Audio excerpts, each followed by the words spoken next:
Lebah kelulut atau nama saintifiknya ialah Meliponidae terdiri daripada famili Apidae. Lebah kelulut merupakan spesies lebah yang terdapat di seluruh dunia dan dianggarkan hampir 500 spesies telah direkodkan. Telah ditemui 150 spesies lebah kelulut antaranya Trigona leviceps, Trigona apicalis, Trigona thoracea, Trigona itama dan lain-lain lagi. Negara kita Malaysia terdapat lebih 29 spesies lebah Trigona di hutan hujan tropika sepanjang tahun. Lebah kelulut merupakan antara 33 jenis spesies lebah Trigona yang tidak mempunyai sengat. Assalamualaikum, bersama saya Nur Syakira Nabilah binti Nur Sufri. Hari ini saya berada di ladang mini kelulut yang terletak di pokok Senar Kedah. Beradanya saya di sini kerana saya ingin terorai satu spesies yang dikenali sebagai kelulut atau nama saintifiknya ialah Meliponidae. Jadi jom ikut saya. Ladang mini kelulut ini kepunyaan Encik Yusof. Luas ladang ini ialah 1 ekar. Di ladang ini terdapat dusun buah-buahan seperti rambutan, manggis, durian, cempedak dan langsat. Encik Yusof sudah bergiat selama 8 tahun dalam aktiviti penternakan kelulut ini.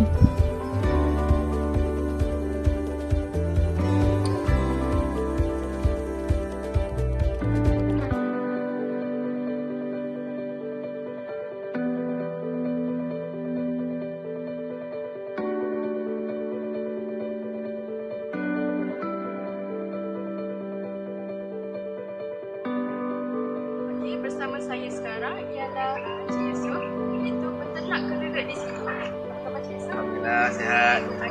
Encik Yusof, kalau saya tengok sini banyak ya hive-hive yang berada di sini. Jadi boleh tak Encik Yusof terangkan sedikit berapa banyak sebenarnya spesies yang berada di sini? Di sini kira ada 3 jenis spesies. Trigona thoracea, Trigona itama dan Trigona leviceps. 3 jenis tu lah yang bersesuaian dengan keadaan tempat di sini. Pasal di sini dia kawasan yang tak banyak bukit, jadi tak bolehlah ternak banyak jenis sangat. Jadi sesuai yang tu, kita ternak yang tu lah mengikut daripada kajian daripada Jabatan Pertanian. Dia galakkan kita untuk menternak 3 jenis ni. Okey, baik. Kalau di hive ini pula spesies macam mana Kak? Jadi Trigona itama. Okey, Trigona itama. Menurut Encik Yusof, ini merupakan spesies kelulut Trigona itama.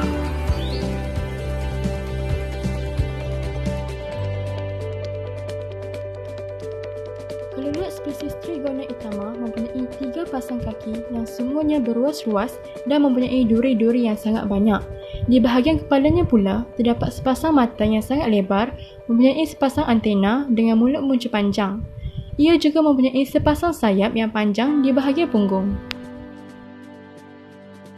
Kelulut spesies Trigona thoracea pula mempunyai bulu pada bahagian kepala dan bulu yang lebih tebal pada bahagian abdomen. Clypeus iaitu di bahagian kepala yang berwarna coklat kemerahan, mesonetum iaitu di bahagian tengah badan berwarna hitam keperangan dan diseliputi oleh bulu yang tebal. Kelulut spesies Trigona leviceps pula mempunyai keseluruhan badan yang berwarna hitam, panjang badan antara 4 hingga 4.6 mm, lebar kepala pula antara 1.8 hingga 2.0 mm, panjang sayap berkisar antara 1.2 hingga 1.4 mm dan panjang tibia belakang adalah antara 1.7 hingga 1.9 mm.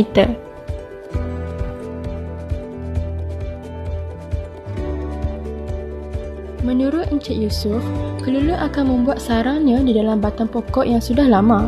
Ini kerana batang pokok yang sudah lama mempunyai rongga-rongga yang membolehkan kelulut ini bertelur. Contoh batang pokok yang mempunyai sarang kelulut yang terdapat di ladang mini Encik Yusof ialah pokok rambutan. Selain batang pokok rambutan, batang pokok manggis, pokok jambu air dan pokok koko juga merupakan sumber untuk mendapatkan kelulut.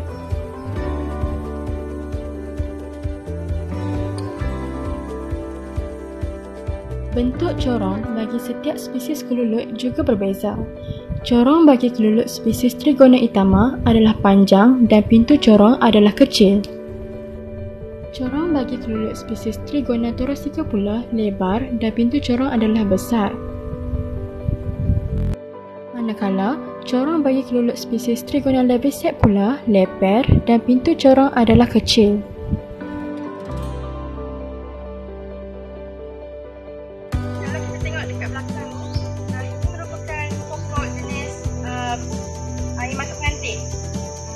nama saintifiknya ialah Antigona. Okey, sebenarnya berapa banyak spesies bunga yang terdapat di sini? Jadi kira nak ikut tu banyak berbelah-belah jenis lah. Pokok ni yang utama sekali pokok ni lah. Memang setiap penternak lepas kelulut ke lepas madu pun dia akan ada pokok yang macam Bagilah ada ini. Pokok bunga air mata pengantin ini merupakan pokok yang menjadi kegemaran bagi semua jenis kelulut. Selain daripada pokok bunga air mata pengantin ini, Encik Yusof juga menanam pokok bunga senduduk, pokok bunga semalu, pokok belimbing buluh dan banyak lagi. Selain itu, Encik Yusof juga menanam pokok-pokok ulam seperti ulam raja. Menurut Encik Yusof, madu yang dihasilkan oleh kelulut daripada pokok-pokok ulam lebih banyak khasiatnya.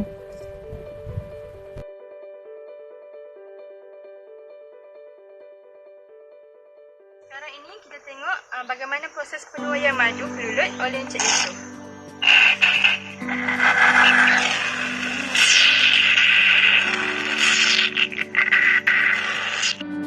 Saya kira nak cuba menyedut madu ni pun boleh. Boleh ya?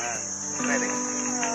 Hari ini kita dapat rasakan sendiri ya penuaian madu.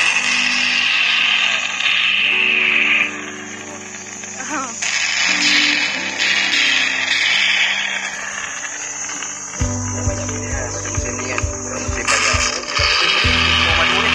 Jadi dah musim ni dia tak banyak madu. Jadi bolehlah madu.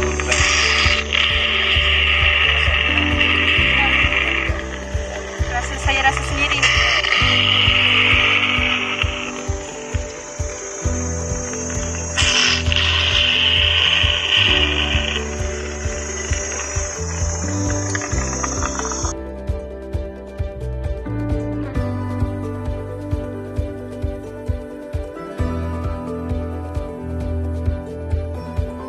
Kelulut sememangnya memberi khasiat yang sangat banyak kepada kesihatan manusia.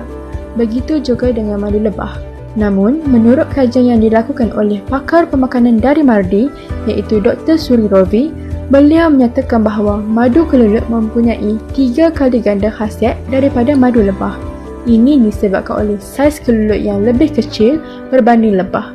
Oleh itu, kelulut mampu untuk menghisap madu dan mengambil khasiat daripada bunga-bunga dengan lebih dalam.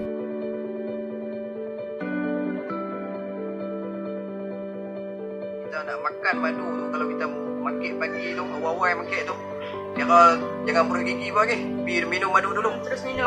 Minum madu dulu, 1 sudu ke 2 sudu ke, guna sudu plastik lah. Lepas tu setengah jam ke, baru kita boleh makan benda lain. Pasal Baru madu tu, sarapan baru kita sarapan nak makan benda lain berat kan. Baru dia proses dalam badan kita elok. Lepas tu satu lagi, nak minum waktu tidur. Sebelum tidur tu, lepas buruh gigi semua nak tidur tak. Lepas sebelum tidur tu, kita minum madu tu lepas tu tidur. Boleh juga letakkan madu kelulut tu bersama air. Boleh. Dia kalau ikut dalam sunnah Rasulullah SAW, minum menggunakan ayam, minum bancuh dengan ayam. Guna ayat suam dan bancuh itu. Dan minum Suam, ya? ayat suam. Sekian sampai daripada saya. Terima kasih Yusof kerana sudi meluangkan masa bersama saya dan sudi menceritakan tentang kebaikan madu kelulut itu. Sekian, terima kasih. Kelulut ini sememangnya memberi khasiat yang sangat banyak kepada kita. Jadi apa pula tugas kita? Semestinya kita perlu mempeliharanya hingga akhirnya. Assalamualaikum. Sekian, terima kasih.